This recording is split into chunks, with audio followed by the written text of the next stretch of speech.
En este vídeo vamos a seguir con el tema 2 del sistema periódico. Concretamente vamos a empezar con las propiedades periódicas, las cuales vamos a ver el radio atómico, radio iónico, energía de ionitación, afinidad electrónica y electronegatividad, estas 5. Para estudiar todas ellas, que vamos a ver su definición y cómo varían a lo largo de la tabla periódica, necesitamos tener claro dos conceptos. El primero de ellos es el apantallamiento y el segundo de ellos es la carga nuclear efectiva. Ninguno de ellos los hemos visto en los cursos anteriores. Entonces, vamos a empezar con el apantallamiento. Se denota con la letra A minúscula. Y el apantallamiento se produce por la repulsión entre los electrones del átomo. Os recuerdo que las cargas eléctricas de la misma polaridad, es decir, que tienen la misma carga como los electrones, se repelen. Electrón con electrón se repelen, lo mismo que protón con protón. En cambio, las cargas eléctricas de distinta polaridad se atraen, como sucede con el núcleo, que atrae a los electrones que están alrededor del núcleo. Vamos a definir dos tipos de apantallamiento. El primero de ellos va a ser el producido por los electrones kernel o internos, que os recuerdo que son, por ejemplo, en este átomo que he dibujado aquí, que es el del magnesio, los electrones kernel son todos estos, los que no están en la última capa. Y luego definiremos como electrón de valencia aquellos que están en la última capa, que también son los electrones externos. Pues bien, los electrones kernel producen un apantallamiento cada uno de A igual a 1. Y los electrones de valencia producen un apantallamiento menor que 1, que nosotros lo vamos a cuantificar y le vamos a dar un valor igual a 0,8. ¿Vale? Por lo tanto, el apantallamiento total producido en el átomo lo definiremos como el número de electrones kernel por el apantallamiento que produce cada uno, que es 1, más el número de electrones de valencia que hay dentro del átomo, os recuerdo que son los externos, por 0,8. Tenemos que tener en cuenta, y esto es muy relevante, que el efecto del apantallamiento nosotros lo vamos a estudiar siempre en los electrones del último nivel, del nivel más externo.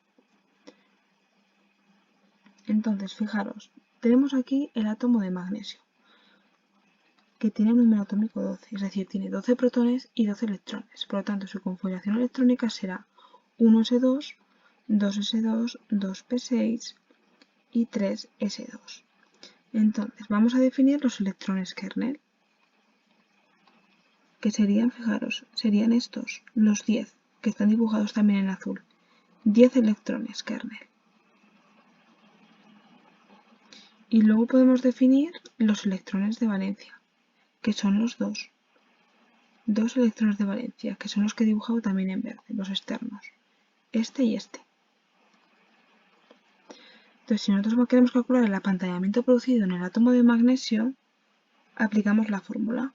Será el número de electrones kernel, que en este caso son 10, por el apantallamiento producido por cada uno, que es 1, más el número de electrones de valencia, 2, por el apantallamiento producido por cada electrón de valencia, que es 0,8, obtendremos que sería un apantallamiento de 11,6.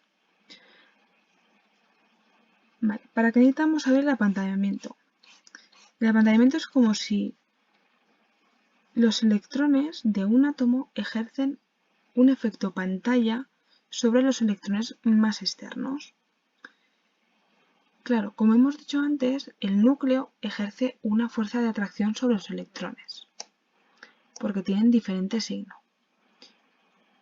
Pero claro, debido al efecto del apantallamiento, es decir, a ese efecto pantalla que impide que toda la carga de atracción llegue a los electrones externos, debido a la existencia de estos electrones, definiremos el efecto de carga nuclear efectiva, que es la carga real, la fuerza de atracción real que le llega del núcleo a los electrones. La carga de atracción, la fuerza de atracción. Entonces sabemos que el núcleo es positivo y ejerce una fuerza de atracción sobre los electrones, debido a esa diferencia de carga. Entonces, repito, por el efecto del apantallamiento, el electrón del último nivel recibirá menor fuerza de atracción que lo que realmente produce el núcleo. Entonces tenemos que hablar de la carga real que se produce, de la carga nuclear efectiva, y la vamos a denotar con Z mayúscula y asterisco. Entonces definimos la carga nuclear efectiva como la fuerza de atracción real que ejerce el núcleo, que es el número atómico, menos el apantallamiento producido. Vale, vamos a analizar la carga nuclear efectiva del sodio, del magnesio y del potasio. Empecemos por el sodio. El sodio tiene un número atómico 11, por lo tanto su configuración electrónica será 1s2, 2s2, 2p6 y 3s1. Entonces fijaros que aquí ya saco los electrones kernel, que son 10, y el electrón de valencia, que es 1, y aquí fijaros que os lo he dibujado, el átomo de sodio, que están distribuidos 10 electrones en el nivel 1 y 2, y luego en el último nivel tiene 3. En el nivel 3 tiene un electrón. Vale, el apantallamiento será, aplicamos la fórmula, número de electrones kernel, tiene 10 por 1, que es el apantallamiento de cada electrón kernel, más número de electrones de valencia, que es 1 por 0,8. En total me da 10,8 de apantallamiento. Vale, para calcular la carga nuclear efectiva tenemos que saber qué es el número atómico de ese elemento menos el apantallamiento producido en ese átomo. Entonces, en este caso, el sodio tiene número atómico 11, menos el apantallamiento producido 10,8. Por lo tanto, la diferencia será una carga nuclear efectiva de 0,2. Entonces, fijaros, en vez de llegarle 11 de carga nuclear, que es la producida por el núcleo, le llega 0,2 al último electrón. Entonces, esta fuerza de atracción será muy pequeñita. Esa es la carga nuclear efectiva, la fuerza de atracción, la fuerza con la que el núcleo atrae al último electrón y se ve afectada por el resto de electrones que realizan un efecto pantalla. Vale, seguimos. El magnesio tiene número atómico 12. Pues lo mismo, configuración electrónica 1s2, 2s2, 2p6 y 3s2. Os recuerdo que tiene 12 protones y 12 electrones que acabamos de distribuir, de los cuales 10 electrones son kernel y 2 electrones son de valencia, son externos. Y aquí os lo he dibujado en el átomo de magnesio. Distribuidos 10 electrones en el nivel 1 y 2 y 2 electrones en el nivel 3. Lo mismo, calculamos el apantallamiento con la misma fórmula de antes. Tenemos 10 electrones por 1 más 2 electrones de valencia por 0,8, que es el apantallamiento producido por cada uno, y obtenemos 11,6 de apantallamiento.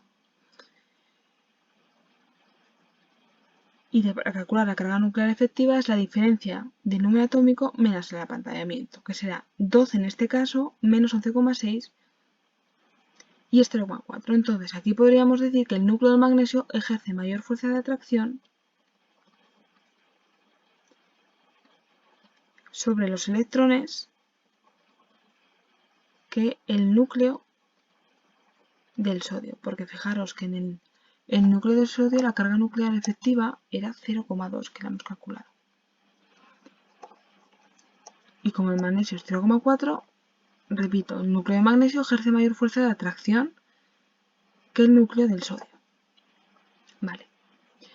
Seguimos con el potasio. El potasio tiene un número atómico 19, por lo tanto, tiene 19 protones y 19 electrones, porque se trata de un átomo neutro.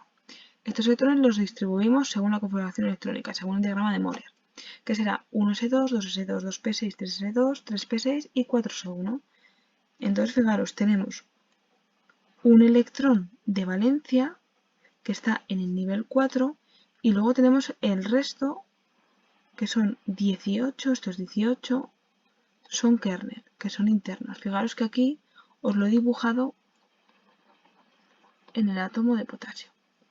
Aquí ya en este caso tenemos 4 niveles. Apantallamiento, pues tenemos 18 electrones kernel por 1 más un electrón de valencia por 0,8 y tenemos un apantallamiento producido de 18,8. Vale, la carga nuclear efectiva, lo mismo, Z menos A. En este caso Z es 19, menos 18,8 obtenemos 0,2. Entonces, si os fijáis, La carga nuclear efectiva del potasio es 0,2 y es exactamente la misma que la del sodio, 0,2. Por lo tanto, podemos concluir que el núcleo del potasio ejerce la misma fuerza de atracción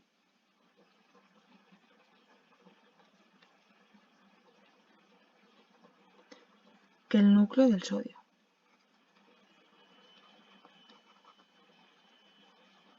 Vale. Entonces aquí os he puesto lo mismo que acabo de decir. Sabemos que la carga nuclear efectiva del sodio es igual a la carga nuclear efectiva del potasio, que era 0,2. Por lo tanto, estas son menores que la carga nuclear efectiva que ejerce el magnesio. Vale, entonces si os fijáis, si venimos aquí a la tabla periódica, tenemos aquí el sodio. Justo debajo tenemos el potasio, ¿vale? Es decir, que el sodio y el potasio pertenecen al mismo grupo.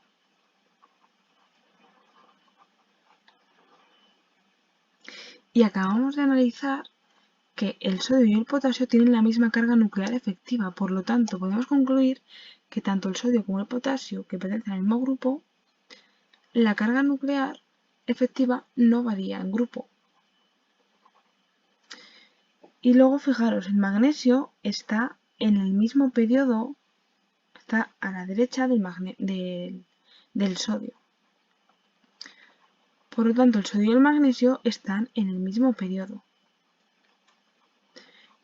Y hemos concluido antes que el magnesio tiene mayor carga nuclear efectiva que el sodio. Por lo tanto, podemos deducir que en este caso, la carga nuclear efectiva aumenta yendo de izquierda, es decir, desde el sodio a derecha,